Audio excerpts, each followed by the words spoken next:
This is your call to action. Get prepared, America. Economy, survival, energy, disasters. This is USAPrepares.com. Informative radio, educational radio. Interact now by emailing instructor@USAPrepares.com or text at 434-390-7953. Class, please take your seats. Now, your instructor, Vincent Finelli. Everyone all set? Cocked? Locked? Here we go. Your dial is set correctly to USAPrepares.com. We're delighted you're here. We're broadcasting 2 hours from high atop the Missouri Ozark Mountains. Studio A, information's on the website, and there's a link to your instructors on the website, USAPrepares.com. Converging threats are confronted daily by your instructors. I'm Vincent Finelli. Aaron is engineering the broadcast in Minnesota. And today we've got a special broadcast for you. We've got two brand new instructors. I'm delighted to introduce them. First is Thomas Grover. He's an attorney. Formerly, he was a police sergeant in Albuquerque, New Mexico, at the Albuquerque, New Mexico Police Department.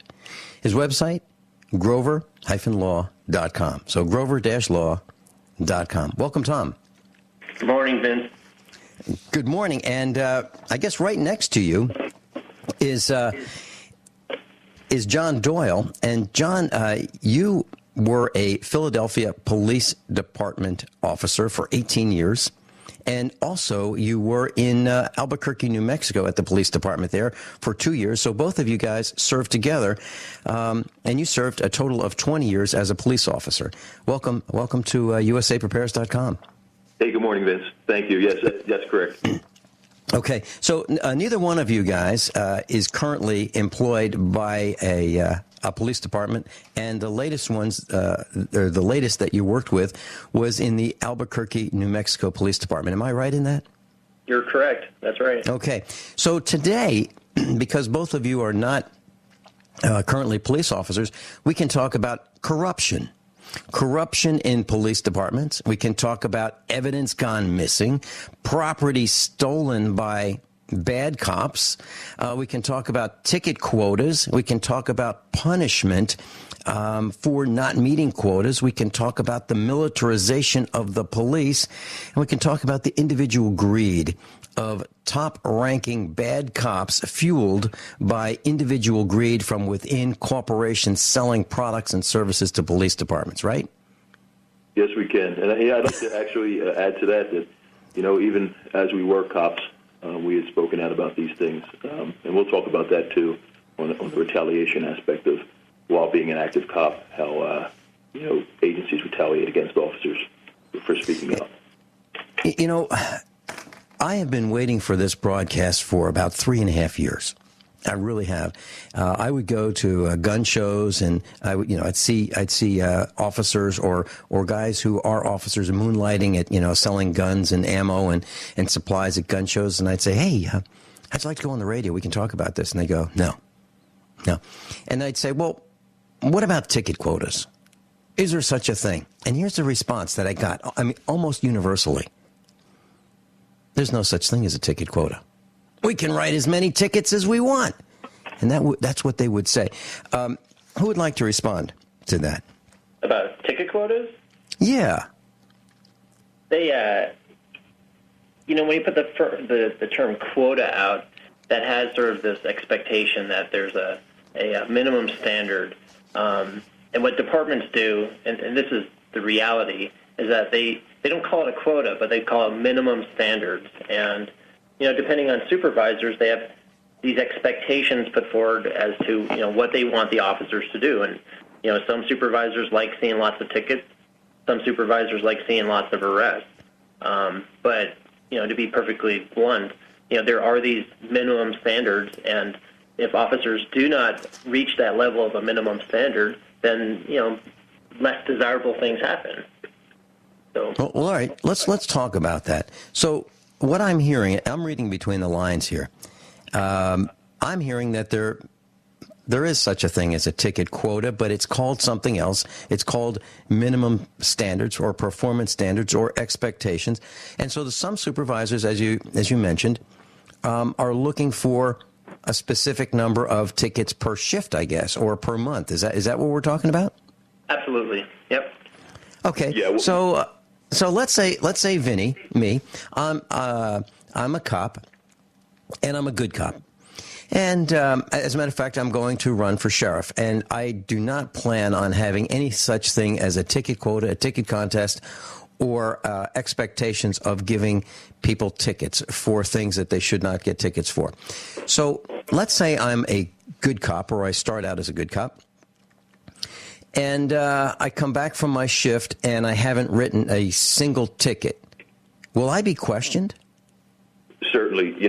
A lot of agencies will have, at the end of shift, a lot of big city agencies will have a part of the shift at the end where you turn in your patrol logs at the end of the night, and you'll have a tally of what they call your activity, your performance for the night.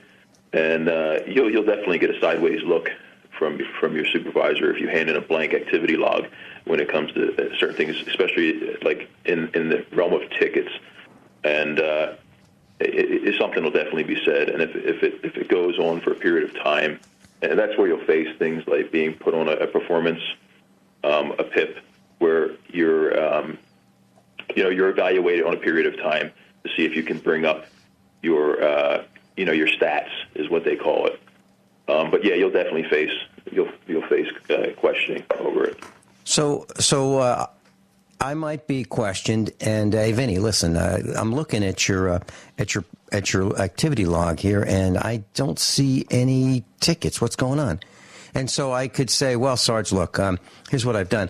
I met a lot of people tonight, and we had some taillights out, and I pulled them over, and I reminded them that it's a safety hazard, and it's in their interest and everyone else's to get that thing fixed. And so for $1.79 at the Chinese factory outlet, they can get a bulb. And I even showed them how to do it. I said, here's a screwdriver, and you take this cover off here, and that's where the bulb is. And so if you just go down the road there to Walmart, you can get that bulb, and it's number 1157 for your vehicle. And so I did that. And then there was another person who didn't use their turn signal, and I reminded that person about, it's good to use your turn signal. That way you'll probably be in less accidents.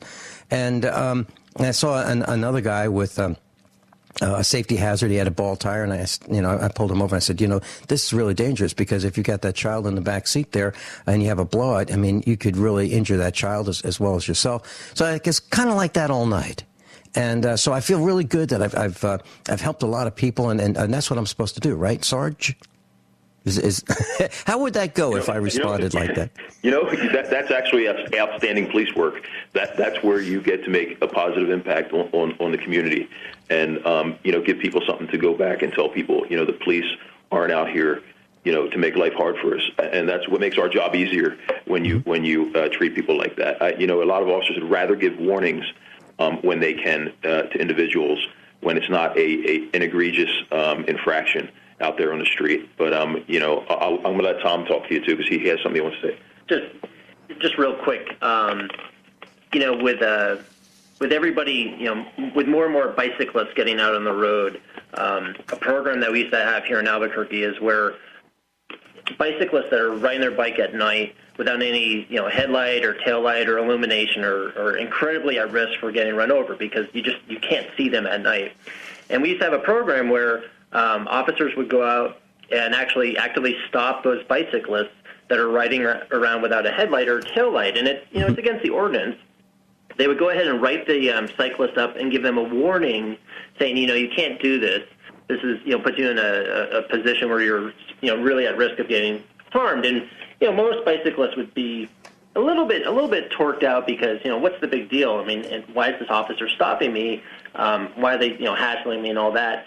But after they signed for the warning, the officer then would give them the actual equipment to put on their bike. So they have a headlight and they have a tail light, and this equipment was funded through a grant through the Department of Transportation.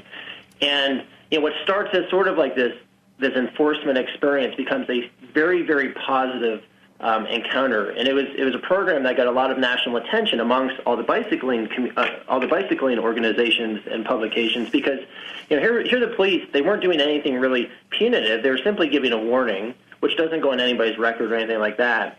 And the citizen was going away, and it didn't matter if they were homeless or someone who decided to ride a bike because they knew they were going to drink that night, but they were going away with a very, very positive encounter with the police officers after having been stopped and then provided the equipment to be better equipped and be safer for that night. The department really, really frowned upon that activity and then cut the funding for it. I came back from the meetup. We have a meetup every Monday night at Ziggy's Restaurant. It's a local hangout for usaprepares.com and our students in our class. And so we take over this restaurant every Monday night. And I was coming back at about 11:30, and I was leaving the city of Springfield, and I was just outside the city limits. And I wasn't racing around. I was probably in a 45-mile-an-hour zone.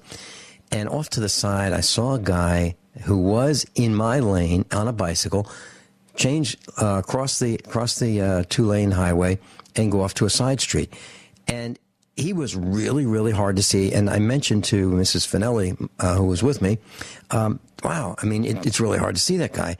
And so I believe what you're doing, or at the time, was a really good thing, because this guy had no lights, black shirt, black pants. I could hardly see him, literally, right, because it was dark, and there's all kinds of lights, street lights and off in the distance, and it's hard to see those kinds of bicyclists. So I certainly applaud you for doing that. And I think it's wrong that, well, I guess maybe funding ran out or something, but I think it's a good thing that you did that, because I don't think these bicyclists realize that they are really hard to see. And the same thing is with motorcycles. It's hard to see them when they're wearing black on a black motorcycle. Also, even though they have got headlights out the front and taillights out the back.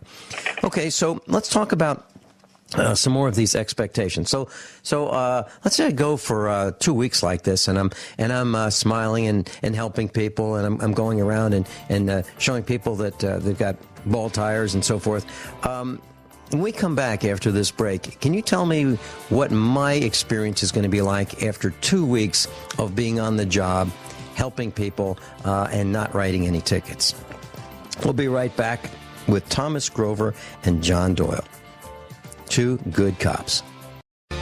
So Vinny's a happy cop, and he's kind of smiling at the end of every shift, and he gets questioned after 2 weeks, and so the sergeant says, so what are you doing? And Vinny says, well, I'm all excited. I'm really happy because, for a couple of weeks now, I've been talking to people about their ball tires and hanging down mufflers and tailpipes and cracked windshields and defective taillights. And I've showed people how they can go to the local auto parts store and get that muffler hanger or that tailpipe hanger, and for $3 or $4 or $5 or $6, they could fix that themselves. And I even got under the car and helped them and showed them where the hanger goes and how they could just bolt it right in, and how with a Phillips screwdriver they could replace that number 1157 tail lamp and get it at Chinese factory outlet for $1.79, and how they could use their insurance and pay like a $25 deductible to get that cracked windshield fixed, and how to properly strap in the seats, the car seats in the back of the vehicle, and how to have them facing back and all that. And so I feel really good about what I've done for the last 2 weeks, Sarge. What's going to happen to me?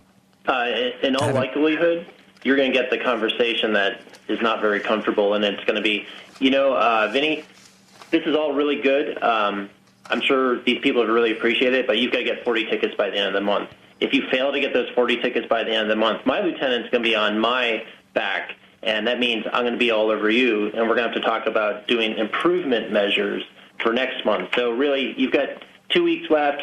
That's about 10 working days. You should be able to knock out 4 tickets a day. It won't be that big of a deal. Don't disappoint me. And that's what it's going to sound like for the majority of departments around the country.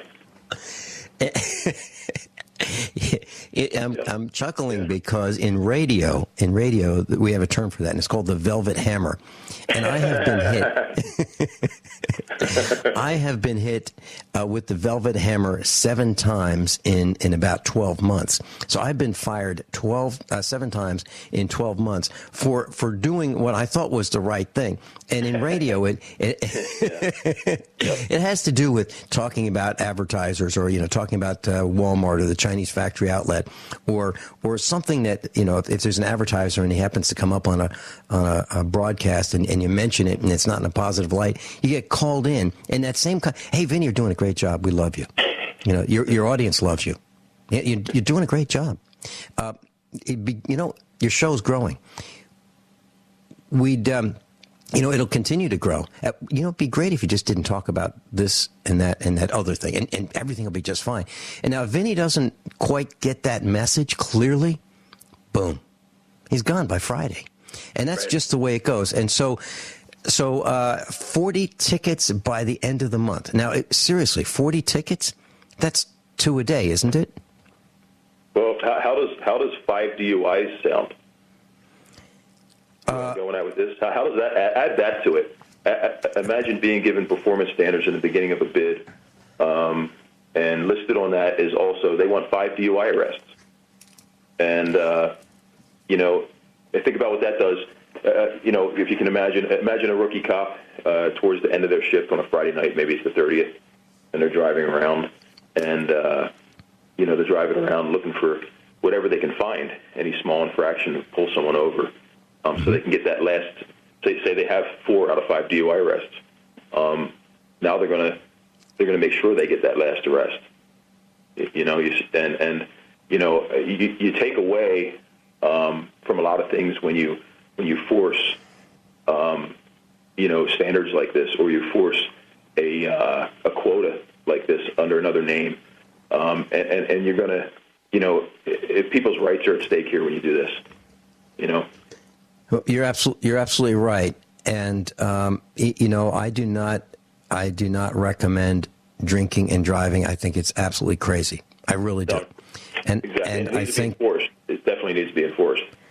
It's dangerous for everybody on the road, and I've been telling our children, who are all in their 20s, that nothing good happens after midnight, on a Friday night or on a weekend. So I don't want, I don't want anybody out, because a lot of bad things happen. So we try very hard not to be out, after midnight, and but because of the drinking and driving and the drugs and so forth. So I do support pulling people over who are under the influence, and I do support all that, and we do want them off the road. But to go out and hunt them down because you got to have a certain number, maybe the number should be 18. If you find 18 drunk drivers, then it should be 18, not 5. I mean, why stop at 5? But why be made to go to 5? We'll be right back. So, class, this is the broadcast that I've been waiting 3.5 years for. Yes, there is a ticket quota. You can call it all different kinds of things. John Doyle's with us, a former Philadelphia and Albuquerque, New Mexico police officer, 20 years experience. Thomas Grover's with us. He's an attorney at law, grover-law.com, grover-law.com. Link on the website. Gentlemen, so Vinny's been on the job for a month now, and he's written a total of 10 tickets. He's talked to a lot of people about safety issues, and he has had no DUI arrest. I've already had the chat with the sergeant, and he tells me that the lieutenant's not happy. He's not happy. Now what happens? Well, that training that you're planning on going to, we're going to hold that until you get your performance back in line with where it should be. Days off, we're not going to approve you for vacation for those days. Someone else is in line ahead of you. Right. Things like that. I mean, they find small things, to make your life miserable. I mean, if you're doing your job, officers will call a lazy cop a bum. And if you're doing your job, you're picking your calls up. You're making good arrests out there of hardened felons. You're doing your job. You're respected in the ranks. Mm-hmm. But at the same time, if you're not, up to your performance standards in a certain category that the upper command staff wants, that's where your career you'll have problems. like what we're talking about today. Okay, so to advance, and I certainly want to advance because this is my mission, this is my passion, and I want to be a good cop. So in order to advance, I have to write tickets, and maybe even these tickets might not be warranted. Is that what you're saying? I think what they're going to want, and what happens all across the country, is that you fall in line with whatever expectations are put forward by your chain of command. And if tickets are one of those hot items, then they want tickets. And if any, if you haven't pulled your weight and started cutting that paper to get the tickets out there, then you're going to find opportunities no longer available that you might have anticipated or had before. And if you God forbid, you push back on it and say, well, Sarge, I made 9 felony arrests last month, or I made 5 DWIs. That's all really good, good job. We still need to get our tickets because that's part of our performance goals.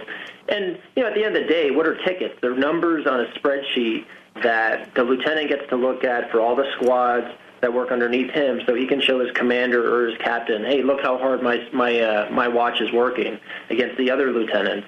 And then the commander can show his major or his deputy chief, hey, look, my guys cut 3,000 tickets last month. It's number on a spreadsheet is what it comes down to. So then the term that I used, ticket contest, is actually apropos. There is a ticket contest because at the higher levels, it's a contest to look good in the eyes of the boss, right? The more tickets, the better that team looks, right? Yeah, absolutely. They're going to sit the commanders, when they go do their briefings at the main police station and go over their monthly results. If tickets happen to be a big thing that month, they're all going to posture themselves and say, look, we've done 3,000 or 10,000 tickets. And, another commander may come in and they may have a lower level of tickets, let's say. And this is just one variable that's assessed, but they may have, a significantly low level. And why do they have a low level? Because maybe they're they cover a area command or a district that has a higher level of crime, where the officers simply are not available to go out there and do, we call them movers, do moving citations all day long, because they're going from, felony crime after felony crime. But the high command is going to want to see, the actual numbers, and sometimes they simply assign, more value or more weight to tickets as a measure of productivity versus, say, arrests or actual, disposition of cases. Okay, Tom, let me ask you this. Tom Grover, are the jails full? In Albuquerque, they're Yes. so full, there's federal issues.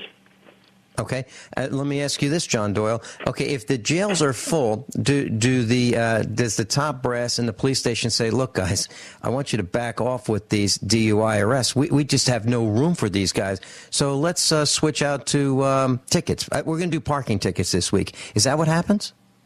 No. They don't back off of it at all. There's just overcrowding in the prisons, and and that's a whole other issue that needs to be dealt with.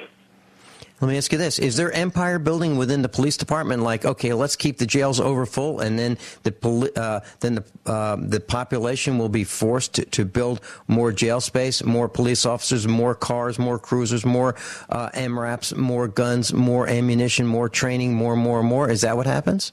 I think in some scenarios there's definitely a feedback loop that gets created where, because of our actions, we need to find more funding or find more material that supports our actions. Absolutely. And, there have been times where I remember distinctly hearing the dispatcher say over the air that, our jail that covers Bernalillo County, which is the county that Albuquerque sits in, they were simply not accepting any more arrestees because they were that full.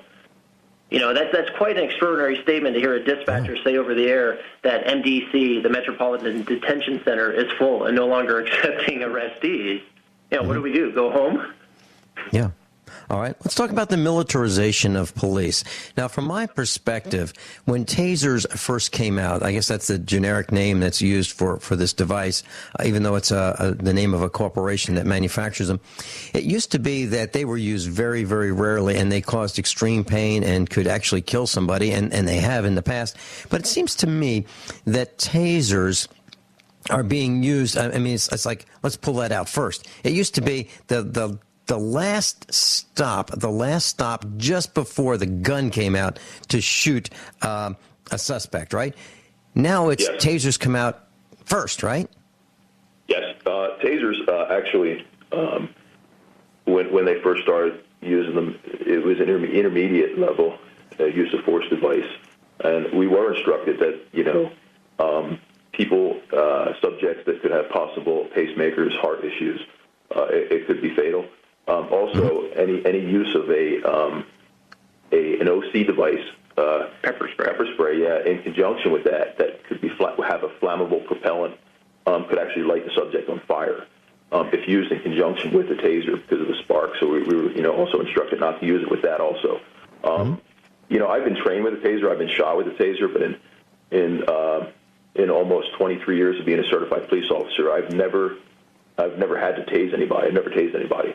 And I'm an active cop, and I've worked in high crime areas. So, the tasers, to me, it works for some officers. For me, it just, I just never found a reason to use it. But they were intermediate, and there's a trend now where the use of the taser is getting dropped down to a lower standard of use, where it's used would be in conjunction with OC, whereas it's not as a high. How would you put it? The standards for its use aren't as high as they were years ago. A lot of departments are using them more frequently because they're dropping the standards on its use to a lower level. Mm-hmm. Well, from what I've read, some bad cops enjoy watching the taser victim flop around. It's like, wow, that's really cool. Let's do it again. Click. And is that true? Vince, this was actually one of the Department of Justice findings, in that a taser is supposed to be used. A lot of officers, it's a term, when someone takes a hit from a taser, they're going for a ride. One ride on a taser is 5 seconds, and during that 5 seconds, the person's disabled, and they should be on the ground. And at that point, the officer's supposed to move in to effect the arrest because the person's disabled. That's what a taser's for. A taser is used to disrupt the person and to keep them, at a level where they can be subdued and handcuffed. And the trend now is where departments are going hands-off. They're training their officers to be more wary of going hands-on, whereas old-school officers and officers with a lot of experience will go hands-on. You'll find a lot of officers, and this is what the problem is with the tasers now, is people are going for 2, 3, 4, and 5 rides on that taser when officers should be immediately going in to effect an arrest, and therefore, it's a lot of the subsequent pulls of that trigger are unnecessary because officers are not going in to go hands-on and handcuff that suspect. So you have people getting shocked more than they should. John, I'm going to do something that is absolutely forbidden in radio. And I'm going to ask the forgiveness of the class when I do this. But I'm going to show you just how long 5 seconds is by not saying another thing.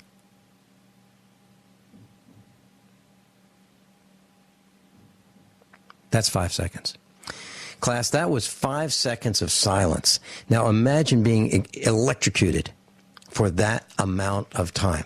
Absolutely unforgivable, in my opinion. I think it's a device of torture. Now, as we talk about this, it sure seems like tasers have become more and more and more popular, and that can't be by accident. That has got to be through cause and effect. Let me ask you this. Are there incentives, inducements, encouragements, bribes, payoffs, corruption involved with these devices being deployed by police departments? Is somebody getting paid in order for more and more of these devices being out there? Yes, currently involving and what's going to come to light foremost is Taser's involvement in the Albuquerque Police Department, specifically with former Chief Raymond D. Schultz. Recently, a $1.9 million Taser contract was signed with Taser, and Ray Schultz had that contract facilitated through city government. When he did that, I believe it was Channel 13 here, got an IPA request, and terms like the deal's greased was used. I have the mayor's ear, coming from Ray Schultz in response to members of Taser Corporation asking for advice on how to deal with city council, what they should and shouldn't say in the process while they were trying to obtain this contract with Taser. Okay, hold that thought. Hold that thought. Sure. We're going into a break. Serious business right here. We'll be right back. Class, serious business here. We're talking with Thomas Grover, attorney at law, former good cop, Albuquerque, New Mexico, sergeant. And we're talking with John Doyle, former good cop, Philadelphia Police in Albuquerque, New Mexico, 20 years of service. And we're talking about corruption at the highest level of government in Albuquerque, New Mexico. We're talking about a $1.9 million deal contract with Taser International to provide equipment to the police. And it looks like that was greased so that it would happen. I guess, Thomas, would you like to continue with that? I think where John left off was that as the former chief of Albuquerque was getting ready to leave, Taser comes in and secures a multi-million-dollar contract to provide not only the Taser weapons for the department, but officer-worn lapel cameras. So that contract, after it gets greased, as the former chief referred to it, that comes in. The product starts getting issued to officers. Ray Schultz retires, and where does he land? He lands with a consulting gig with who? With Taser International. All right, let me ask you this. Okay, so we now have a $1.9 million contract with Taser International for cameras that the officers wear on their shirts or vests that photograph and events as they happen. Now, what about the consumables? Maybe it's good to be in the ammunition business. What does it cost when someone squeezes the trigger on a Taser? What is the cost of that squeezing of the trigger?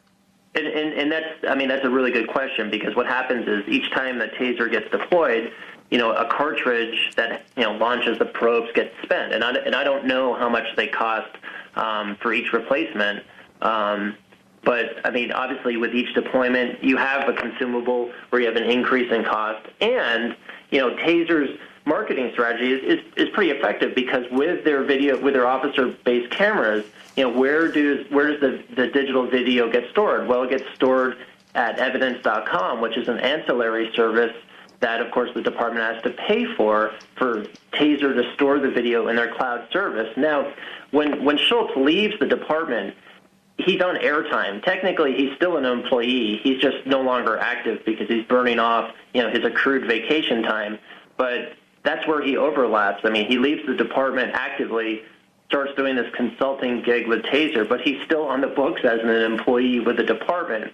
And then to aggravate it, in June of that year, so we're talking about not even a year ago, Taser standing as a weapon in the Albuquerque Police Department's procedures goes from being an intermediate force weapon to a low-level force weapon, to the equivalent of pepper spray that John just talked about. And the implication of that is that there are now more justifiable uses of using Taser.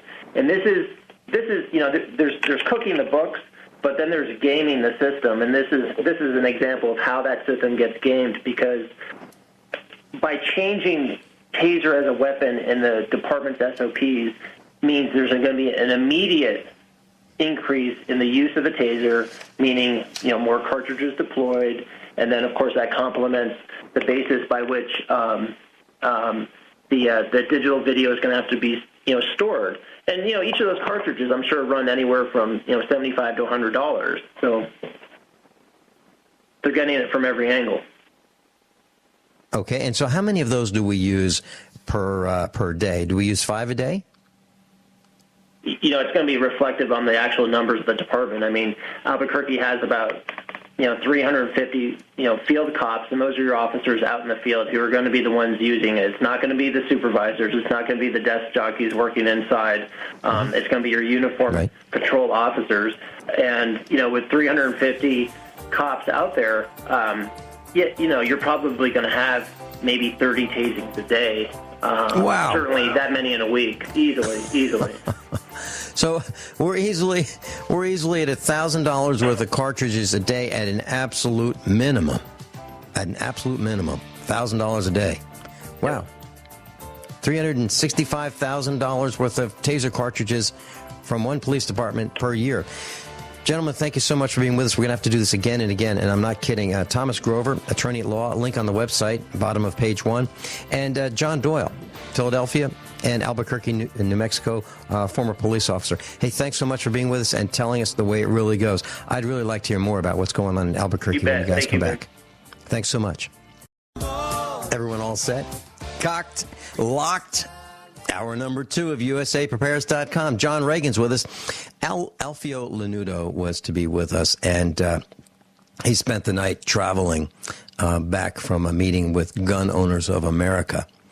And so Alfio Lanuto will not be with us today, but we will have him back. He's exhausted from a long trip. So, John Ragan, welcome. Good morning, Vincent. John, Memorial Day, that's Monday, is a holiday that we observe here. It's usually the last Monday of May, and we honor the men and women who died serving in the U.S. military. Originally, this day was known as Decoration Day, and it originated in the years just after the Civil War.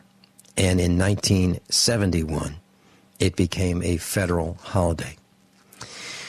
And, the war of northern aggression, the war between the states, also known as the Civil War, claimed more lives than any conflict in the United States history. And that's why we have the national cemeteries. The men who served on both sides suffered tremendously.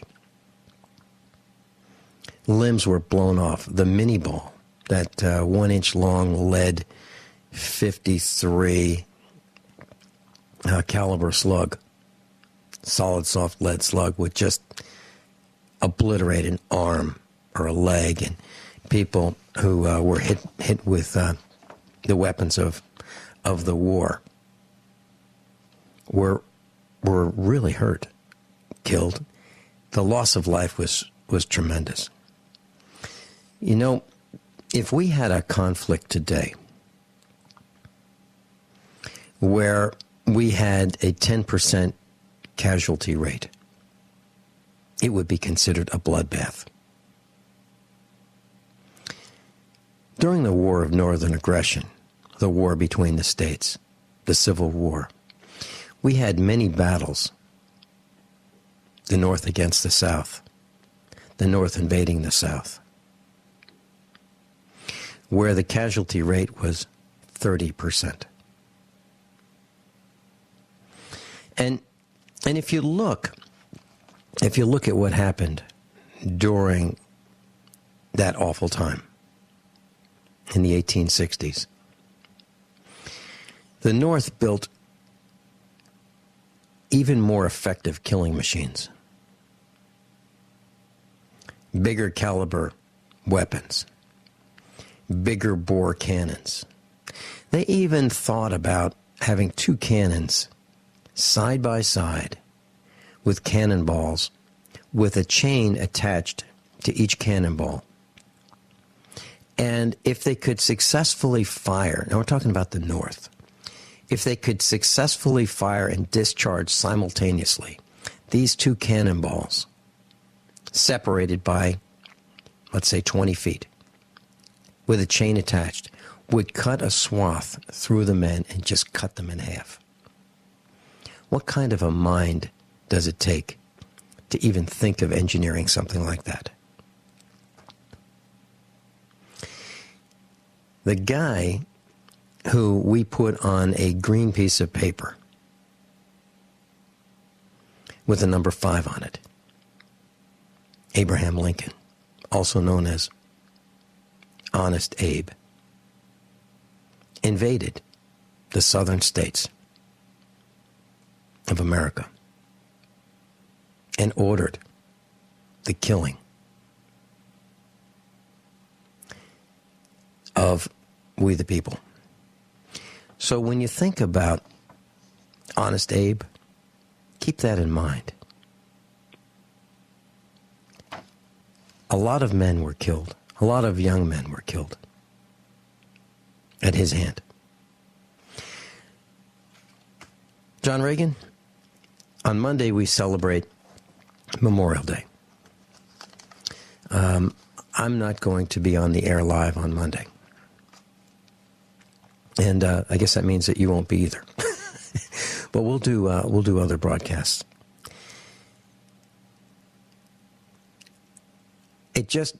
I'm numb thinking about the loss of life that is engineered by a few people who are selected to be president.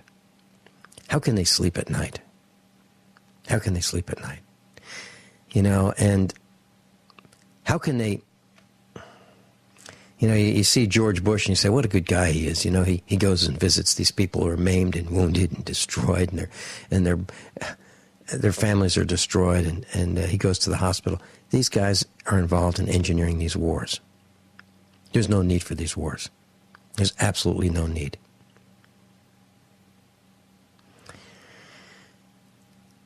John, what would you like to talk about today? Well, you know, Lincoln is the president that destroyed the 10th Amendment. Mm-hmm. It was him that declared that the states must do what the federal government wants to by military force. And it's interesting that he's praised for the Emancipation Proclamation to free the slaves. Well, the problem is that the Confederate States of America was a different country. It'd be like our president freeing the political prisoners of China. He has no authority for that. But in addition, what tends to be glossed over there is while he freed the slaves in the South, he did not free the slaves in the North, the actual United States of America. That didn't exactly come until later. That's exactly right. And before we end this discussion about Lincoln and Memorial Day, I do have a piece I'd like to play. It's 4 minutes and 8 seconds long. It's something that I recorded. I was so outraged at the federal government last year in October shutting down the World War II memorial. I was outraged. It was all I could do to contain myself. So I recorded this piece and it ended up on YouTube. Ron Gibson is a guy who lives on the East Coast, and he listens to this broadcast every day. He listens to Alex Jones, Mike Rivero, and I think one other, Ben Swan. And he records our broadcasts and posts them on YouTube every day. It must be a full-time job for him. And I want to thank Ron Gibson for doing that. And if you go to YouTube, just type in USA Prepares and you'll find it. And there's a link on our website, page 1, that'll take you to this clip that I'm going to play. But, when we talk about Barry, the golfer, Barry the golfer wants the ability to shut down the internet.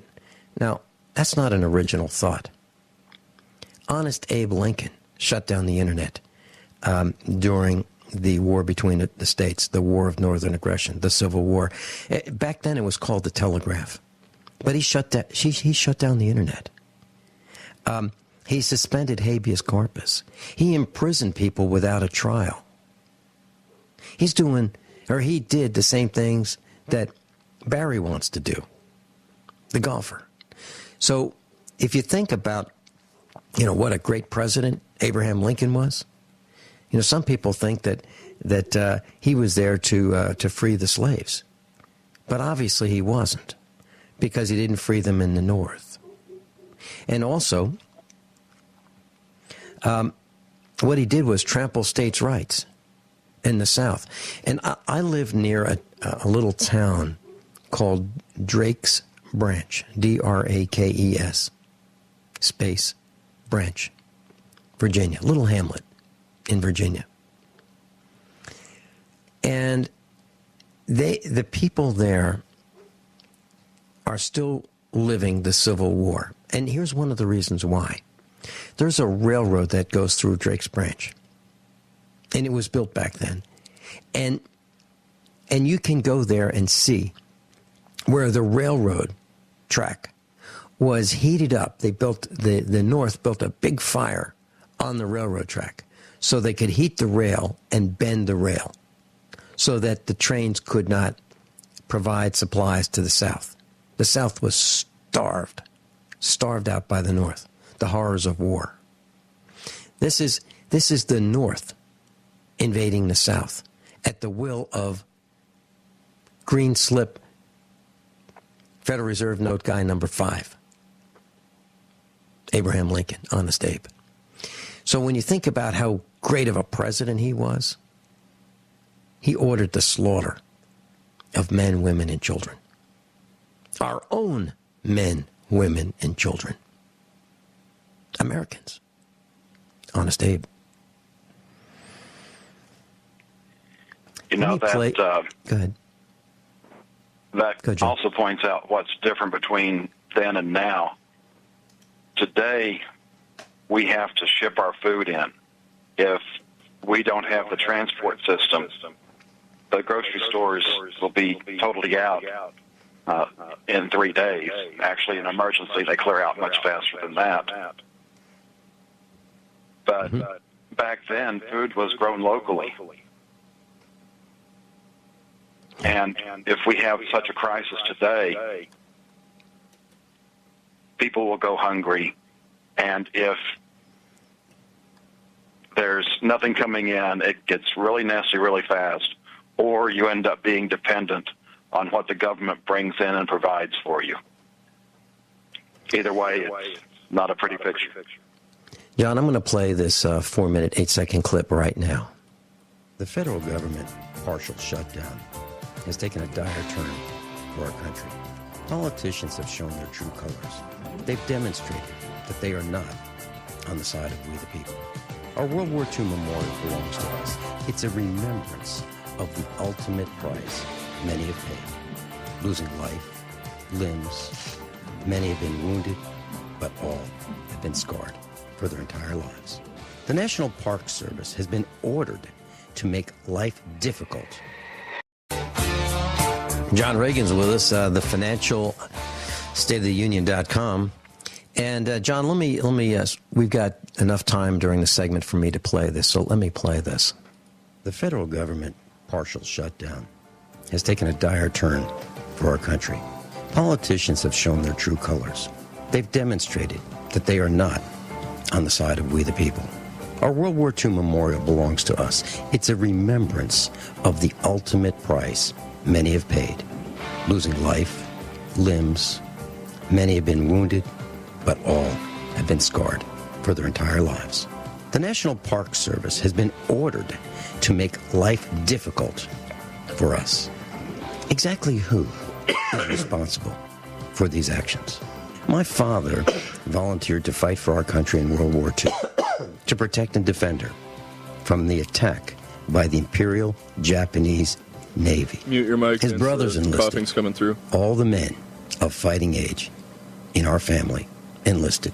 My dear friend Paul, now deceased, recently would tell me over and over just how important that honor flight from Missouri to Washington, D.C. was.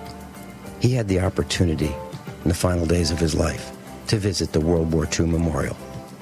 It was a memorial to him and those like him who fought to defend the United States of America. He rekindled friendships, the memories, the shared tears. All those serving in World War II who saw killing action were permanently scarred, including Paul and my father. The haunting memories of the burning bodies, the torn flesh, the rotting flesh were ever present until their deaths.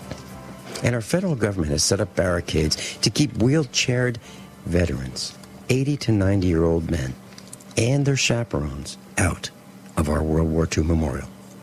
Those same 80 to 90-year-old veterans served in the Army, the Navy, and the Marines. Veterans pushed their wheelchairs right through the barricades, the same way they acted to win World War II. And they have every right to do so. They have every right to be there. They're on public property. The federal government responded with a forklift and 7 employees to erect more barricades. The federal government escalated with interlocking barricades wired together so our veterans without tools could not get through. Intentionally, the federal government locked down the World War II memorial so our veterans could not get through. Your National Park Service has been ordered by the federal government to block off walking and bicycle trails so you can't use them. They blocked off the home of our very first president, George Washington. That's located in Mount Vernon, Virginia. The property is not even government property. It belongs to the Mount Vernon Ladies Association. Your National Park Service has been told, make it difficult for us, and they are. My question to you is, are they trying to incite a riot by pushing us around, by pushing around men in wheelchairs who have built this country and prevented us from speaking Japanese and German? They won World War II for all of us. The federal government is out of control. Let me be very clear. I'm not advocating violence in any way, shape, or form from we the people. But I ask those of you in government, there will be a day when you will need to decide whether you will obey unlawful orders or not. And to the police, start thinking about all those tickets you're writing. Do you sleep well at night? Targeting your neighbors? Fining them with points? Increased insurance costs? Fees? Court costs? They can't afford it. We're in a depression. Do you think that those people who you fined and targeted will ever forget? We are America. We're in this together. I suggest you take that stick out of our eye. For more information, 7 hours, Monday through Friday, starting at 10 at night. USAPrepares.com radio network, right here. Okay. There you have it. That was a little piece that I did last year because of my outrage at what the federal government was doing to we the people. I'm still outraged. So Monday is Memorial Day. Let's keep in mind those who have lost their lives serving in the military. John Ragan?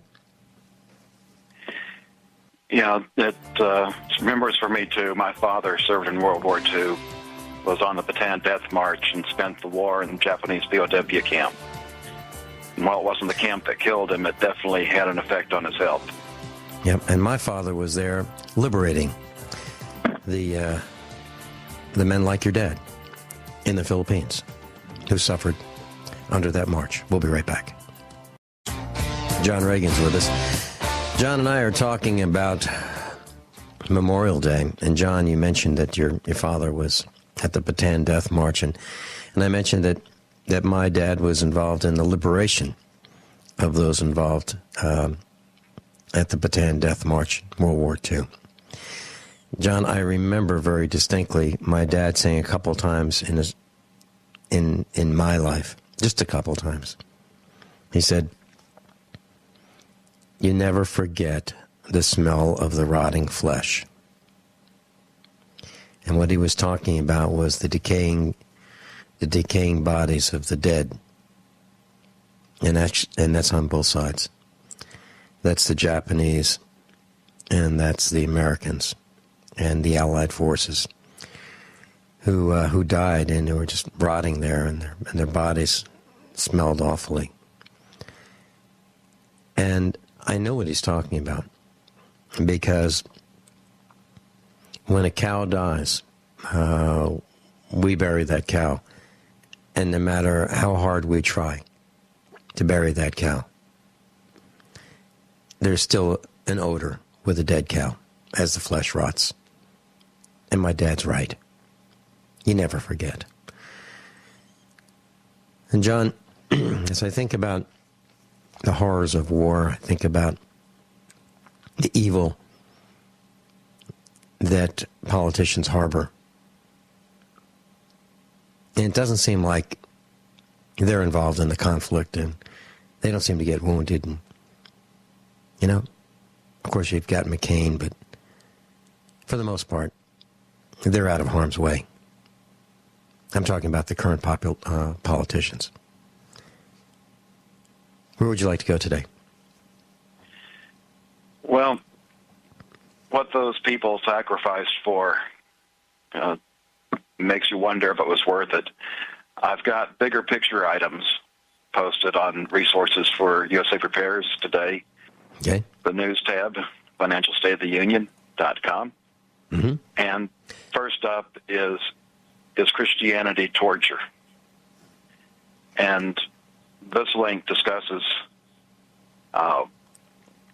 the UN Convention Against Torture, which may be used to criminalize the pro-life movement and actually many other parts of Christianity.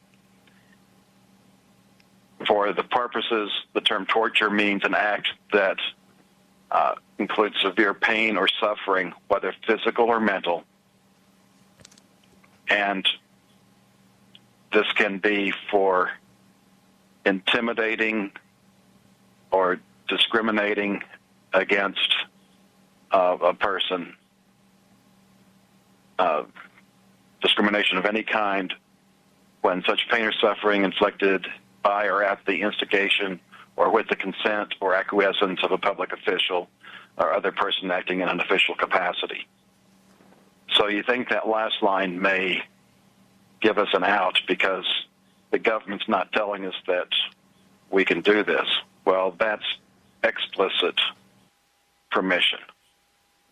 But if the UN comes in and says, you're causing people all this anguish because of your Christian beliefs, you got to shut up, and the government is guilty because they're not cracking down on this, the implicit permission that's being given, we could see the same kind of laws here that have gone into effect in Canada and Europe and elsewhere around the world.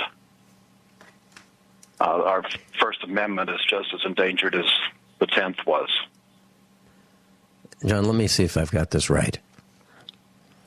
We're talking about discussing pro-life as being torture, but we're not saying that if you take a medically approved coat hanger, insert that into a woman, and scramble the body of an unborn person, that's not torture. Is that what we're that's saying? Freedom of choice. Okay. So we are now in a climate where up is down, black is white, in is out, good is bad. It's backwards. It's absolutely backwards. And George Orwell told us that this would happen. Newspeak. And here it is. We have Newspeak. And Newspeak is the term for exactly left is right, right is left, up is down, down is up, black is white. The lie is the truth is the lie. Newspeak. And where is this coming from? It's not coming from we the people. It's coming from what we perceive to be higher up the food chain, which is really these bottom feeders, these criminals who are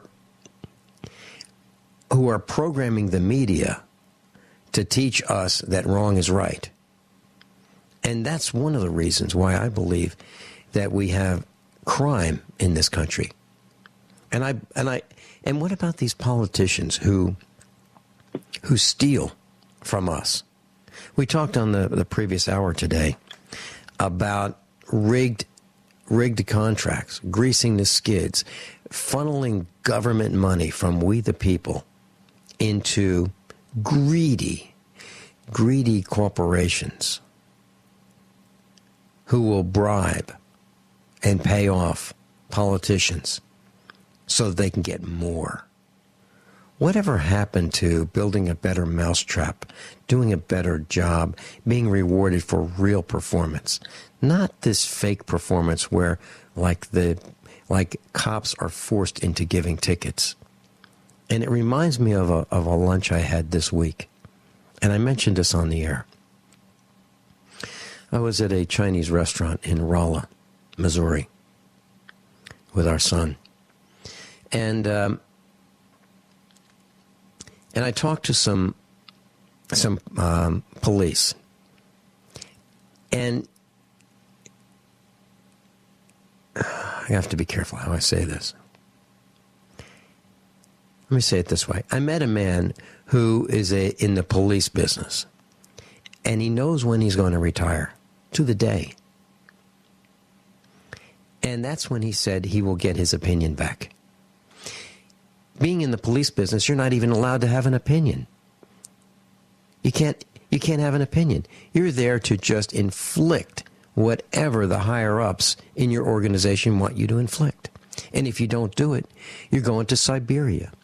Or you're not going to advance. Or you're not going to get a promotion. Or you can't take your vacation. There will be something or some things that will happen to you as a result of doing a good job, which means protecting and serving. But if you don't do the inflicting of the tickets and the torture, then you won't rise through the ranks. And that's why we have so many bad cops. We've got bad cops. We've got bad government. And John, there are people who live in the community where I live who think that I'm anti-government. I'm not anti-government. I'm bad. Anti-bad government. Anti-bad government. That's what I'm against. And that's what I'm trying to alert people that's happening all around us. And that's why I think all of you who are part of this class should consider running for some kind of office. And I say it over and over, and I am not kidding. If you have children in school, in the public training camp, if you've got your child or your children in there, then you darn well better run for the school board. So that you can protect your children.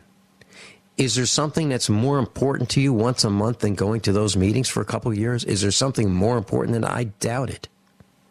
I doubt there's anything more important to you than your children. So run for office. What are the qualifications? You probably have to live in your county and have a pulse. Do you know that when I ran for school board office, I called the National School Board Association. I said, what are the qualifications? And they said, well, you have to live in your county and be over, I think, 28 years old. And I said, okay. So it's okay that I'm a convicted felon? And they said, you're a convicted felon? And I said, no, actually I'm not. But if I were, it'd be okay, right? And they said, well, yeah. So I ran for school board office. I put one ad in the paper. And I said, fire the entire school board. One director at a time. Consider voting for Vincent Finelli, the only candidate who won't make your child urinate in a cup. And I put that in the paper.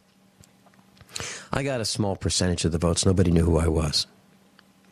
So who did they re-elect? A convicted felon. Really? No kidding. So you really need to get out there and let people know that you are on the side of the children and that you're going to say no. And you're going to say no to the more and more and more costs that are involved in educating, allegedly, children. John, maybe that's something we should talk about. How much does it cost? How much does it cost to put a child in a public training camp? That's the second link, which goes back to a post that you put up this past week. BC schools, $29,349 per pupil per year, and the result is 83% of them are not proficient in reading. You know, how's that possible? How is it possible that that the people are not revolting in Washington, D.C., where it's almost $30,000? I'm talking about public school. I'm not talking about Harvard. I'm talking about Washington, D.C. public schools. In the 2010-2011 school year, just under $30,000 per child. And 83% are not proficient in reading. There should be a riot of the parents saying, "Are you kidding? My child can't read. What are you guys doing?" Fire the superintendent, fire the principals, fire the teachers, top to bottom, clean house. Are you kidding? They have 83% of the children in Washington, D.C. are condemned to a life of failure because they can't read. Why would any parent allow that? Why isn't there a revolution, a riot right there, right now? John Ragan's with us, thefinancialstateoftheunion.com, thefinancialstateoftheunion.com. John, I just want to share for about 20 seconds why I ran for the school board in our county. Same county I'm running for sheriff in 2 years. The reason is because the school had 6 textbooks in the agriculture class. And I asked the agriculture teacher, how come our son isn't getting homework? He said, well, we only have 6 books. And I said, well, okay, why don't you give students homework where they can do the homework over the weekend or over the week and circulate the books among the students so they each get the books to take home for a while, a day, overnight. And he said, nah. So I was so outraged that the school would not buy books, but they wanted to waste $180,000. They asked me if I could help them figure out how to spend $180,000 on computers. And I said, have you lost your mind? You've got more computers than you can say grace over, and you don't have books for students in the agriculture class. So I wanted to fire the superintendent for making bad educational decisions, wasting money. And so that's why I ran for school board office. And of course, I was not elected. But they panicked. They absolutely panicked. They knew that I was in the business of cleaning house there if I were elected. And that's what you should do. You should run for office and put the fear of God in them. John Ragan, I'm looking at the statistics. The numbers on that post that you're referring to are outrageous. For grammar school, elementary school, middle school, high school education, up to $30,000 in the United States per student per year. It's out of control. Back to you. Well, you also consider to put a child through grades 1 through 12 in Washington, D.C., that would be over $350,000. I went and checked the fee structure at Texas A&M University at Commerce, which is where I got my master's in finance from in 2010. And you could get a 4-year degree for about 10% of that.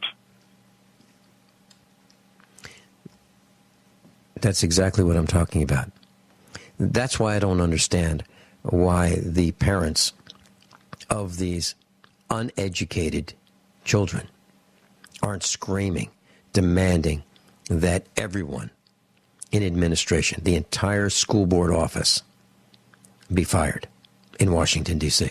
Every single person should be fired, starting with the secretary, because, and going all the way, from the top guy all the way down, from the superintendent of schools all the way down to the secretary. Fire every single person. Clean house. And maybe the children might be educated. And John, I have seen the results of what has happened when we neglect our children in school. I have seen examples firsthand this week. I've seen examples this week at our farmhouse of what happens when young people who have graduated high school have been passed along, neglected by their teachers, and they're condemned to a life of working in a factory if they could get a job where they do menial tasks. It's outrageous. And why the parents aren't reacting is beyond me. Absolutely beyond me. I yanked my son out of that school. I said to him, "Are you kidding? You're getting dumber by the minute. We got to get you out of there." And I did. I got him out of there. And I talked to other parents, and I said, "I'll take your child to another school where we're going to take our child."